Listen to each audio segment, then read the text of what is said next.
ಎಷ್ಟೇ hair fall ಆಗ್ತಾಯಿದ್ರು ನಾನು challenge ಮಾಡ್ತೀನಿ, 100% ಹೇರ್ ಫಾಲ್ ಕಂಪ್ಲೀಟಾಗಿ ಸ್ಟಾಪ್ ಆಗುತ್ತೆ. ಹೌದು ಫ್ರೆಂಡ್ಸ್, ಅದೊಂದೇ ಅಲ್ಲ, ಬಕ್ಕು ತಲೆ ಆಗಿದ್ರು ಆ ಬಕ್ಕು ತಲೆಯಲ್ಲಿ ಕೂದಲು ಬೆಳೆಯಕ್ಕೆ ಸ್ಟಾರ್ಟ್ ಆಗುತ್ತೆ. ಹೌದು ಫ್ರೆಂಡ್ಸ್, ನಾನು ಟೈಟಲ್ ಹಾಕಿದ್ದೀನಿ, ಬಕ್ಕು ತಲೆಯಲ್ಲೂ ಕೂದಲು ಬೆಳೆಯುತ್ತೆ ಅಂತ. ಮಹಿಳೆಯರಿಗಿಂತ ಪುರುಷರಲ್ಲಿ ತುಂಬಾ ಹೇರ್ ಫಾಲ್ ಆಗ್ತಾ ಇರುತ್ತೆ, ಬೇಗ ಬಕ್ಕು ತಲೆ ಆಗುತ್ತೆ. ಅಂಥವ್ರು ಇಲ್ಲಿ ಹೇಳಿದ ಪ್ರಕಾರ ನೀವು ಈ 3 ಸ್ಟೆಪ್ಪನ್ನು ಫಾಲೋ ಮಾಡಿದ್ರೆ ಬಕ್ಕು ತಲೆಯಲ್ಲಿ ಕೂದಲು ಬೆಳೆಯೋದೊಂದೇ ಅಲ್ಲ, ಇನ್ನು ನಿಮಗೆ ಹೇರ್ ಫಾಲ್ ಅನ್ನುವ ಸಮಸ್ಯೆ ಬರೋದಿಲ್ಲ. ಎಷ್ಟೇ ವರ್ಷ ಆದರೂ ಕೂಡ ನಿಮ್ಮ ತಲೆ ತುಂಬ ಕೂದಲಿರುತ್ತೆ.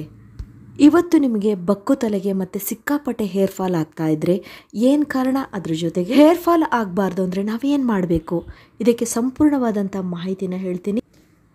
ಹೇರ್ ಫಾಲನ್ನು ಇಮ್ಮಿಡಿಯೇಟಾಗಿ ಕಂಟ್ರೋಲ್ ಮಾಡಿ ಮತ್ತು ಕೂದಲು ದಟ್ಟವಾಗಿ ಉದ್ದವಾಗಿ ತಲೆ ತುಂಬ ಕೂದಲಿರಬೇಕು. ಹಾಗಾಗಲಿಕ್ಕೆ ಏನು ಮಾಡಬೇಕು ಅನ್ನೋದನ್ನು ನಿಮಗೆ ಹೇಳ್ತೀನಿ. ಅದಕ್ಕೂ ಮೊದಲು hello friends, welcome to Geetha ಸಂಸಾರ ಸಂತೆ. ಯಾರೋ ನನ್ನ ಚಾನಲ್ನ ಇನ್ನೂ ಸಬ್ಸ್ಕ್ರೈಬ್ ಮಾಡ್ಕೊಂಡಿಲ್ಲ, ಪ್ಲೀಸ್ ಇವಾಗಲೇ ನನ್ನ ಚಾನಲ್ನ ಸಬ್ಸ್ಕ್ರೈಬ್ ಮಾಡ್ಕೊಳ್ಳಿ. ಅದ್ರ ಜೊತೆಗೆ ಪಕ್ಕದಲ್ಲಿ ಒಂದು ಬೆಲ್ ಐಕನ್ ಇರುತ್ತೆ, ಅದನ್ನು ಪ್ರೆಸ್ ಮಾಡಿ. ನನ್ನ ಎಲ್ಲ ವೀಡಿಯೋಗಳ ನೋಟಿಫಿಕೇಷನ್ ನಿಮಗೆ ಫಸ್ಟ್ ತಲುಪತ್ತೆ, ಅದು ಫ್ರೀಯಾಗಿ. ಬನ್ನಿ ಹಾಗಾದರೆ ತಡ ಮಾಡದೆ ವಿಡಿಯೋ ಸ್ಟಾರ್ಟ್ ಮಾಡೋಣ. ಫ್ರೆಂಡ್ಸ್, ಪುರುಷರಿಗಾಗಲಿ ಮಹಿಳೆಯರಿಗಾಗಲಿ ಕೂದಲು ದಟ್ಟವಾಗಿ ಕಪ್ಪಾಗಿ ಬೆಳೆಯಬೇಕು ಅಂದರೆ ಕೆಮಿಕಲ್ಸನ್ನು ಬಿಟ್ಬಿಟ್ಟು ನಾವು ಆಯುರ್ವೇದದಲ್ಲಿ ಹೇಳಿದಂತೆ ಪ್ರಕೃತಿಯಲ್ಲಿ ನ್ಯಾಚುರಲ್ ಆಗಿ ಸಿಗುವಂಥ ಪದಾರ್ಥಗಳನ್ನು ನಾವು ಬಳಸಬೇಕು. ಇವತ್ತು ನಾವು ಅದನ್ನೇ ಬಳಸ್ತಾ ಇರೋದು. ಅದು ನಮ್ಮ ಕೂದಲ ಬುಡವನ್ನು ಗಟ್ಟಿ ಮಾಡಿ ಶಾಶ್ವತವಾಗಿ ಕೂದಲು ಅಲ್ಲೇ ಉಳಿಯುವಂತೆ ಮಾಡುತ್ತೆ. ಅದಕ್ಕೆ ನಾವು ಕೂದಲು ಬೆಳೆಯಲು ಬೇಕಾದಂಥ ಪೋಷಕಾಂಶಗಳನ್ನು ಒದಗಿಸಬೇಕು. ಹೌದು ಫ್ರೆಂಡ್ಸ್, ಹಾಗಾದರೆ ಬನ್ನಿ ಫಸ್ಟ್ ಸ್ಟೆಪ್ಪಲ್ಲಿ ಅದು ಯಾವುದು ಅಂತ ನೋಡೋಣ. ಈ ಮನೆಮದ್ದು ಮಾಡಲಿಕ್ಕೆ ನಾವು ನ್ಯಾಚುರಲ್ ಆದಂಥ ಪವರ್ಫುಲ್ ಆದಂಥ 2 ಪದಾರ್ಥಗಳನ್ನು ಮಾತ್ರ ತಗೊಳ್ಳೋಣ. ಅದರಲ್ಲಿ ಒಂದು ನಲ್ಲಿಕಾಯಿ. ನಲ್ಲಿಕಾಯಿನ ನಾವೊಂದು ನ್ಯೂಟ್ರಿಯೆಂಟ್ಸ್ಗಳ ಭಂಡಾರ ಅಂತಲೇ ಹೇಳ್ಬೋದು. ಅಷ್ಟು ನಮ್ಮ ದೇಹಕ್ಕೂ ಒಳ್ಳೆಯದು, ನಮ್ಮ ಕೂದಲ ಬೆಳವಣಿಗೆಗಂತೂ ತುಂಬಾ ಒಳ್ಳೆಯದು. ಇದರಲ್ಲಿ ವಿಟಮಿನ್ ಸಿ ಅಂಶ ಇದೆ, ಜೊತೆಗೆ ವಿಟಮಿನ್ ಇ ಅಂಶ ಕೂಡ ಇದೆ. ಇವೆಲ್ಲವೂ ಹೇರ್ ರೂಟ್ಸನ್ನು ಸ್ಟ್ರೆಂಥನ್ ಮಾಡಲಿಕ್ಕೆ ತುಂಬಾ ಒಳ್ಳೆಯದು. ಎಲ್ಲಕ್ಕಿಂತ ಮುಖ್ಯವಾಗಿ ನಲ್ಲಿಕಾಯಲ್ಲಿ ಎಸೆನ್ಷಿಯಲ್ ಫ್ಯಾಟಿ ಆ್ಯಸಿಡ್ಸ್ ಇದೆ. ಇದು ನಮ್ಮ ಸ್ಕ್ಯಾಲ್ಫಲ್ಲಿ ಸೆಲ್ಸ್ ಡ್ಯಾಮೇಜ್ ಆಗಿದ್ರೆ ಆ ಸೆಲ್ಸನ್ನು ರಿಪೇರ್ ಮಾಡಲಿಕ್ಕೆ ತುಂಬಾ ಒಳ್ಳೆಯದು. ನಮಗೆ ಇವಾಗ ನಲ್ಲಿಕಾಯಿ ರಸ ಬೇಕು, ಹಾಗಾಗಿ ನಲ್ಲಿಕಾಯಿ ಜ್ಯೂಸ್ ಬೇಕಾಗಿದೆ. ಅದಕ್ಕೋಸ್ಕರ ಸ್ವಲ್ಪ ಈ ಥರ ಜಜ್ಕೊಳ್ಳೋಣ. ಇವಾಗ ನೋಡಿ, ಒಂದು ಈ ಥರ ಕ್ಲೀನಾಗಿರುವಂಥ ಒಂದು ಕಾಟನ್ ಬಟ್ಟೆಗೆ ನಾವು ಈ ನಲ್ಲಿಕಾಯಿ ಜಜ್ಜಿರ್ತೀವಲ್ಲ ಅದನ್ನು ಹಾಕ್ಕೊಳ್ಳೋಣ. ಈ ರೀತಿಯಾಗಿ ನಲ್ಲಿಕಾಯಿ ಜ್ಯೂಸನ್ನು ನಾವು ತೆಕ್ಕೊಳ್ಳೋಣ. 2 ಸ್ಪೂನ್ ಆಗುವಷ್ಟು ನಮಗೆ ನಲ್ಲಿಕಾಯಿ ಜ್ಯೂಸ್ ಸಿಕ್ತಲ್ವಾ. ಇವಾಗ ಇದನ್ನು ಪಕ್ಕದಲ್ಲಿ ಇಟ್ಕೊಳ್ಳೋಣ. ನೆಕ್ಸ್ಟ್ ನಾವು ಫ್ರೆಶ್ ಆಗಿರುವಂತಹ ಅಲೋವೆರಾ ತೊಗೊಳ್ಳೋಣ. ಅಲೋವೆರಾ ಕೂಡ ನಮ್ಮ ಕೂದಲ ಬೆಳವಣಿಗೆಗೆ ತುಂಬಾ ಒಳ್ಳೆಯದು. ಇದು ಕೂದಲಿನ ಏನೇ ಸಮಸ್ಯೆ ಆಗಿದ್ರು, ಡ್ಯಾಂಡ್ರಫ್ ಆಗಿದ್ರೆ, ಇಚ್ಚಿಂಗ್ ಆಗಿದ್ರೆ ಅದನ್ನೆಲ್ಲ ಕಡಿಮೆ ಮಾಡುತ್ತೆ. ಅದ್ರ ಜೊತೆಗೆ ಅಲೋವೆರಾ ನಮ್ಮ ಕೂದಲಿನ ಬುಡಕ್ಕೆ, ಕೂದಲಿಗೆ ಒಂದು ಔಷಧಿಯಾಗಿ ಕೆಲಸ ಮಾಡುತ್ತೆ. ಹಾಗಾಗಿ ಕೂದಲಿನ ಎಲ್ಲ ಸಮಸ್ಯೆನೂ ಕಡಿಮೆ ಮಾಡಿ ಕೂದಲು ಬೆಳೆಯುವಂತೆ ಮಾಡುತ್ತೆ. ಸ್ವಲ್ಪ ಈ ಥರ ಸ್ಕ್ರ್ಯಾಚ್ ಮಾಡಿದ್ರೆ ಸಾಕು, ನಮಗೆ ಅಲೋವೆರಾ ಜ್ಯೂಸ್ ಸಿಗುತ್ತೆ. ಮಿಕ್ಸಿನೇ ಯೂಸ್ ಮಾಡಬೇಕು ಅಂತ ಏನಿಲ್ಲ. ಇವಾಗ ನಾವು ಡೈರೆಕ್ಟಾಗಿ ನಮ್ಮ ತಲೆಯ ಬುಡಕ್ಕೆ ಟ್ರೀಟ್ಮೆಂಟ್ ಮಾಡ್ತಾ ಇದ್ದೀವಿ. ಯಾವಾಗ ಕೂದಲಿನ ಬುಡಕ್ಕೆ ನಾವು ಟ್ರೀಟ್ ಮಾಡ್ತೀವೋ ಆವಾಗ ಹೇರ್ ಫಾಲನ್ನು ನಾವು ನಿಲ್ಲಿಸ್ಬೋದು. ಜೊತೆಗೆ ಹೇರ್ ಗ್ರೋತ್ ಫಾಸ್ಟಾಗಿ ಆಗಲಿಕ್ಕೂ ಇದು ತುಂಬ ಚೆನ್ನಾಗಿ ಕೆಲಸ ಮಾಡುತ್ತೆ. ಈ ರೀತಿ ನಿಮಗೆ ಫ್ರೆಶ್ ಅಲೋವೆರಾ ಇದ್ರೆ ಮಾತ್ರ ಹಾಕಿ, ಇಲ್ಲಾಂದರೆ ಸ್ಕಿಪ್ ಮಾಡಿಬಿಡಿ. ನಲ್ಲಿಕಾಯಿ ಜ್ಯೂಸ್ ಒಂದೇ ಸಾಕು.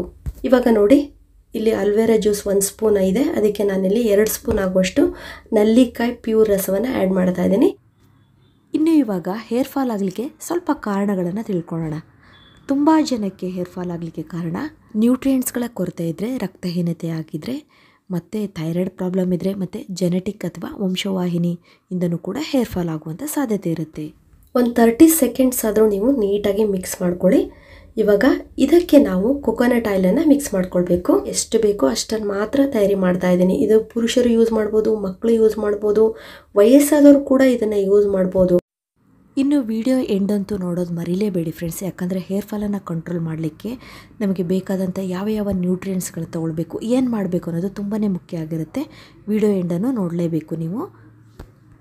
ನೀಟಾಗಿ ಮಿಕ್ಸ್ ಮಾಡಬೇಕು, ಯಾಕಂದರೆ ಕೊಕೊನಟ್ ಆಯಿಲ್ ಮತ್ತು ಅದರಲ್ಲಿ ಮುಖ್ಯವಾಗಿ ಅಲೋವೆರಾ ಜೆಲ್ ಈಸಿಯಾಗಿ ಮಿಕ್ಸ್ ಆಗೋದಿಲ್ಲ. ಅದನ್ನು ಮಿಕ್ಸ್ ಆಗೋ ರೀತಿ ನಾವು ಮಿಕ್ಸ್ ಮಾಡ್ಕೊಳ್ಬೇಕು. ಇದು ಒಂದು ಆಯುರ್ವೇದಿಕ್ ಟ್ರೀಟ್ಮೆಂಟ್ ಅಂತಲೇ ಹೇಳ್ಬೋದು. ನಮ್ಮ ಕೂದಲ ಬೆಳವಣಿಗೆಗೆ ಅಷ್ಟು ಚೆನ್ನಾಗಿ ಕೆಲಸ ಮಾಡುತ್ತೆ. ನೋಡಿ, ಈ ಥರ ನೀಟಾಗಿ ಮಿಕ್ಸ್ ಆಗಿದೆ ನೋಡಿ, ತುಂಬ ಚೆನ್ನಾಗಿ ನಮ್ಮ ಹೇರ್ ಗ್ರೋತನ್ನು ಬೂಸ್ಟ್ ಮಾಡುತ್ತೆ. ನೀವು ಮಾರ್ಕೆಟಿಂದ ಯಾವುದೇ ಆಯಿಲ್ ತೊಗೊಂಡು ಬಂದ್ರೂ ಅದರಲ್ಲಿ ಪ್ರಿಸರ್ವೇಟಿವ್ನ ಆ್ಯಡ್ ಮಾಡಿರ್ತಾರೆ. ಇಷ್ಟು ಫ್ರೆಶ್ ಆಗಿ ಎಲ್ಲಿ ಇರುತ್ತೆ ನಲ್ಲಿಕಾಯಿ ಜ್ಯೂಸ್ ಆಗಲಿ, ಅಲೋವೆರಾ ಆಗಲಿ, ಅದರಲ್ಲಿ ಎಲ್ಲಿರುತ್ತೆ? ಇರೋದೇ ಇಲ್ಲ. ನಾವು ಈ ರೀತಿ ಮನೇಲೇ ತಯಾರಿ ಮಾಡಿಕೊಂಡು ನಮ್ಮ ಕೂದಲಿಗೆ ಅಪ್ಲೈ ಮಾಡೋದ್ರಿಂದ ಬಕ್ಕು ತಲೆಯಿಂದ ಪಾರಾಗ್ಬೋದು. ಅಂದರೆ ಮುಂದುಗಡೆ ಹಣೆ ಹತ್ರ ಎಲ್ಲ ಕೂದಲು ಖಾಲಿ ಆಗ್ತಾ ಬರುತ್ತೆ, ಅಂಥ ಎಲ್ಲ ಸಮಸ್ಯೆ ಕಡಿಮೆ ಆಗುತ್ತೆ. ಸ್ಪ್ಲಿಟ್ ಎಂಡ್ ಸಮಸ್ಯೆ ಕಡಿಮೆ ಆಗುತ್ತೆ, ಹೇರ್ ಫಾಲ್ ಕಂಟ್ರೋಲಿಗೆ ಬರುತ್ತೆ. ನೀವು ಇದನ್ನು ಯಾವಾಗ ಅಪ್ಲೈ ಮಾಡಬೇಕಂದ್ರೆ ರಾತ್ರಿ ಮಲಗೋದಕ್ಕಿಂತ ಮೊದಲು ಕೂದಲಿಗೆ ಚೆನ್ನಾಗಿ ಅಪ್ಲೈ ಮಾಡಿ ಮಸಾಜ್ ಮಾಡಿ ಮಲ್ಕೊಳ್ಳಿ. ಒಂದು ವೇಳೆ ಬೆಳಗ್ಗೆ ಟೈಮ್ ಇದ್ದರೆ ನೀವು ಬೆಳಗ್ಗೆನೂ ಕೂಡ ಅಪ್ಲೈ ಮಾಡ್ಬೋದು, ಆದರೆ ತಲೆಯಲ್ಲಿ ಇದು ಒಂದು 3 ಗಂಟೆನಾದರೂ ಇರಬೇಕು. ನೆಕ್ಸ್ಟ್ ನಾವು ಬೆಳಗ್ಗೆ ತಲೆ ಸ್ನಾನ ಮಾಡಲಿಕ್ಕೆ ಒಂದು ಸೂಪರ್ ಆಗಿರುವಂಥ ಶಾಂಪೂ ಹೇಳ್ತೀನಿ, ಅದನ್ನೇ ನೀವು ಯೂಸ್ ಮಾಡಿ. ತುಂಬ ಚೆನ್ನಾಗಿ ನಿಮಗೆ ನ್ಯಾಚುರಲ್ ಆಗಿ ಹೇರ್ ಗ್ರೋತ್ ಆಗಲಿಕ್ಕೆ ಹೆಲ್ಪ್ ಆಗುತ್ತೆ. ಅದನ್ನು ಹೇಗೆ ತಯಾರಿ ಮಾಡ್ಕೊಳ್ಳೋದು ಅಂತ ಹೇಳ್ತೀನಿ ನೋಡಿ. 2 ಸ್ಪೂನ್ ಅಕ್ಕಿ ತೊಗೊಳ್ತಾ ಇದ್ದೀನಿ ನೋಡಿ. ಇದಕ್ಕೆ ನಾವು ಮತ್ತೆ 2 ಸ್ಪೂನ್ ಮೆಂತ್ಯ ಕಾಳನ್ನು ಸೇರಿಸ್ಕೊಳ್ಳೋಣ. ಇವಾಗ ಈ 2 ಪದಾರ್ಥಗಳನ್ನು ಸ್ವಲ್ಪ ನೀರು ಹಾಕಿ ನಾವು ತೊಳ್ಕೊಬೇಕು. ಯಾಕೆಂದರೆ ಅಕ್ಕಿಲಿ ಸ್ವಲ್ಪ ಲೈಟ್ ಆದಂಥ ಕೆಮಿಕಲ್ ಪೌಡರನ್ನ ಯೂಸ್ ಮಾಡಿರ್ತಾರೆ, ಅದು ಪ್ರಿಸರ್ವ್ ಮಾಡೋಕ್ಕೋಸ್ಕರ. ಹಾಗಾಗಿ ಇದೆ. ಇವಾಗ ನೋಡಿ, ನಾವು ಚೆನ್ನಾಗಿ ತೊಳೆದಾದ್ಮೇಲೆ ಮತ್ತೆ ಇದಕ್ಕೆ ಸ್ವಲ್ಪ 1 ಗ್ಲಾಸ್ ನೀರನ್ನು ನಾವು ಹಾಕ್ಕೊಳ್ಬೇಕು. ಇದಕ್ಕೆ ನಾವು ಕುಡಿಯುವಂಥ ನೀರನ್ನೇ ಯೂಸ್ ಮಾಡಬೇಕು. ನೆಕ್ಸ್ಟ್ ನಾವು ಇದಕ್ಕೆ ಅಂಟ್ವಾಳ ಕಾಯಿ ಅಂತ ಹೇಳಿ ನೋಡಿ, ಅಂಟ್ವಾಳ ಅಂತಾರೆ. ಇದು ನಿಮಗೆ ಗ್ರಾಸರಿ ಶಾಪಲ್ಲೂ ಸಿಗುತ್ತೆ. ಕಲ್ಲಿನಿಂದ ಅಥವಾ ಕುಟ್ಟಾಣಿ ಇರುತ್ತಲ್ಲ, ಅದರಿಂದ ಕುಟ್ಟಿ ಬೀಜವನ್ನು ನೀವು ತೆಗೆದು ಬರೀ ಸಿಪ್ಪೆ ಮಾತ್ರ ನಾವು ಹಾಕ್ಕೊಳ್ಬೇಕು. ಈ ಮನೆಮದ್ದು ನೀವು ಮಾಡೋದ್ರಿಂದ ನಿಮಗೆ ಯಾವುದೇ ರೀತಿಯ ನಿಮ್ಮ ಕೂದಲಿಗೆ ಸೈಡ್ ಎಫೆಕ್ಟ್ ಆಗೋದಿಲ್ಲ. ಅದ್ರ ಬದಲು ನಿಮಗೆ ಒಂದು ಒಳ್ಳೆ ಹೆಲ್ದಿಯಾದಂಥ ಕೂದಲು ಬೆಳೀಲಿಕ್ಕೆ ಸ್ಟಾರ್ಟ್ ಆಗುತ್ತೆ.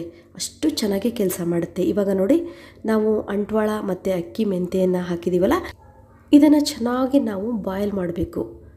ನೋಡಿ, ನಾವು ಅಲ್ಲೇ ನಿಂತ್ಕೊಂಡು ಸ್ಟವನ್ನು ಆನು ಮಾಡಿ ಬಾಯ್ಲ್ ಮಾಡಬೇಕು. ಯಾಕಂದರೆ ಈ ಅಂಟ್ವಾಳ ಕಾಯಿ ಇದೆಯಲ್ಲ, ಅದು ನೊರೆ ಬರ್ತಾ ಇರುತ್ತೆ. ಹಾಗಾಗಿ ನಾವು ಸ್ವಲ್ಪ ಅಲ್ಲೇ ನಿಂತ್ಕೊಳ್ಬೇಕು. ಸ್ವಲ್ಪ ಸ್ಟವನ್ನು ನೀವು ಜಾಸ್ತಿ ಹೈ ಫ್ಲೇಮಲ್ಲಿ ಇಟ್ಟರು ಕೂಡ ನೊರೆ ಬಂದು ಎಲ್ಲ ಚೆಲ್ಲಿ ಹೋಗುತ್ತೆ. ಹಾಗಾಗಿ ಉಕ್ಕತ್ತೆ ಅಂತ ಹೇಳ್ತೀವಲ್ಲ, ಆ ರೀತಿ ಉಕ್ಬಿಡುತ್ತೆ. ಒಂದು 2 ನಿಮಿಷ ಚೆನ್ನಾಗಿ ನೀವು ಕುದಿಸಿ, ಆವಾಗ ಅಂಟ್ವಾಳ ಕಾಯಿ ಕೂಡ ಒಂಥರ ಸಾಫ್ಟ್ ಆಗುತ್ತೆ. ಮತ್ತು ಅಕ್ಕಿ ಮತ್ತು ಮೆಂತೆ ಎಲ್ಲ ಕರೆಕ್ಟಾಗಿ ಬೇಯುತ್ತೆ. ಇವಾಗ ನೀವು ನೋಡ್ತಿದ್ರಲ್ಲ, ಅಂಟ್ವಾಳ ಕಾಯಿ ಚೆನ್ನಾಗಿ ಸಾಫ್ಟ್ ಆಗಿದೆ. ಇವಾಗ ನಾವು ಸ್ಟವನ್ನು ಆಫ್ ಮಾಡಿಬಿಡೋಣ. ಅಗಲವಾದಂಥ ಪ್ಲೇಟಿಗೆ ಹಾಕಿದರೆ ಫಾಸ್ಟಾಗಿ ತಣ್ಣಗಾಗತ್ತೆ. ನೋಡಿ, ತಣ್ಣಗಾಗಿದೆ. ಇದನ್ನು ನಾನೊಂದು ಮಿಕ್ಸಿ ಜಾರಿಗೆ ಹಾಕ್ಕೊಳ್ತಾ ಇದ್ದೀನಿ. ಶಾಂಪೂ ಏನು ಮಾಡಬೇಕು ಅಷ್ಟು ಚೆನ್ನಾಗಿ ನೊರೆ ಬರುತ್ತೆ.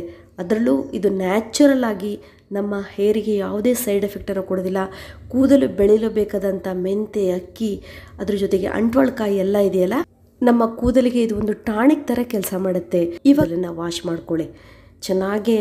ನೀವು ಅದೆಲ್ಲ ಪ್ಯಾಕ್ ಹಾಕಿರ್ತೀರಲ್ಲ, ಅದೆಲ್ಲ ನೀಟಾಗಿ ವಾಶ್ ಆದಮೇಲೆ ಫಸ್ಟು ಅಕ್ಕಿ ಮತ್ತು ಮೆಂತೆಯನ್ನೆಲ್ಲ ರುಬ್ಬಿದ್ವಲ್ಲ, ಅಂಟ್ವಾಳ ಕಾಯಿ, ಅದನ್ನು ಒಂದು ಬಾಕ್ಸಲ್ಲಿ ಹಾಕಿಟ್ಟಿದ್ವಲ್ಲ, ಅದನ್ನು ನೀವು ಯೂಸ್ ಮಾಡಿಕೊಂಡು ನೋಡಿ ಈ ರೀತಿ ಮತ್ತೊಂದು ಸಲ ಅಪ್ಲೈ ಮಾಡಿ. ಅಂದರೆ ಇದು ಶಾಂಪೂ ಬದಲು ನಾವು ಇದನ್ನೇ ಮತ್ತೊಂದು ಸಲ ಅಪ್ಲೈ ಮಾಡಿಕೊಂಡು ನೀಟಾಗಿ ನಮ್ಮ ಕೂದಲಿಗೆ ಹೇರ್ ವಾಶ್ ಮಾಡ್ಕೊಳ್ಳಿ. ಬಕ್ಕು ತಲೆ ಆಗಿದ್ರೆ ಇನ್ನೇನು ಬಕ್ಕು ತಲೆ ಆಗ್ತಾ ಇದೆ, ಫ್ರಂಟೆಲ್ಲ ಹೇರ್ ಹೋಗ್ತಾ ಇದೆ, ಕೂದಲು ತುಂಬಾ ತೆಳುವಾಗಿದೆ ಅನ್ನೋರು ಈ ಮೆಥಡನ್ನು ಮಾಡಿದ್ರೆ ಹೇರ್ ರೀಗ್ರೋತ್ ಆಗುತ್ತೆ. ಅಷ್ಟು ಚೆನ್ನಾಗಿ ಇದು ಕೆಲಸ ಮಾಡುತ್ತೆ ಫ್ರೆಂಡ್ಸ್. ಅದ್ರ ಜೊತೆಗೆ ಈ 3ನೇ ಸ್ಟೆಪ್ ಆಗಿ ನೀವು ಕೆಲವೊಂದು ಜ್ಯೂಸ್ಗಳನ್ನು ಕುಡಿಬೇಕು. ಕರಿಬೇವಿನ ಸೊಪ್ಪು ಮತ್ತು ಅಗಸೆ ಬೀಜದ ಜ್ಯೂಸನ್ನು ಕುಡೀರಿ. ಅದ್ರ ಜೊತೆಗೆ ABC ಜ್ಯೂಸ್ ಅಂತೇಳಿ, ಅದು ನಮ್ಮ ಹೆಲ್ತಿಗೆ ಮತ್ತು ಹೇರ್ ಗ್ರೋತ್ ಆಗಲಿಕ್ಕೆ ತುಂಬಾ ಒಳ್ಳೆಯದು. ಕೆಲವೊಂದು ನಟ್ಸ್ಗಳನ್ನು ಸೇವನೆ ಮಾಡಿ. ಅದರಲ್ಲೂ ಚೀನಿಕಾಯಿ ಬೀಜ ಮತ್ತು ಎಳ್ಳಿದೆಯಲ್ಲ, ಇದು ಹೇರ್ ಗ್ರೋತನ್ನು ಇಂಪ್ರೂವ್ ಮಾಡುತ್ತೆ. ಹಾಗಾಗಿ ಇವುಗಳನ್ನು ಸೇವನೆ ಮಾಡೋದು ತುಂಬಾ ಮುಖ್ಯ ಆಗಿರುತ್ತೆ ಫ್ರೆಂಡ್ಸ್. ಇಲ್ಲಿ ನಾನು ಹೇಳಿದ 3 ಸ್ಟೆಪ್ಗಳನ್ನು ಫಾಲೋ ಮಾಡಿ ಖಂಡಿತವಾಗಿಯೂ ಕೂದಲು ಚೆನ್ನಾಗಿ ಬೆಳೆಯುತ್ತೆ, ಹೇರ್ ಫಾಲ್ ಕಂಟ್ರೋಲಿಗೆ ಬರುತ್ತೆ. ಇದುವರೆಗೂ ನನ್ನ ವಿಡಿಯೋ ನೋಡೋದಕ್ಕೆ ನಿಮಗೆಲ್ಲರಿಗೂ ಧನ್ಯವಾದಗಳು. ಮತ್ತೆ ಭೇಟಿ ಹೋಗೋಣ ಹೊಸದೊಂದು ವಿಡಿಯೋದೊಂದಿಗೆ. Till then be happy, take care, bye.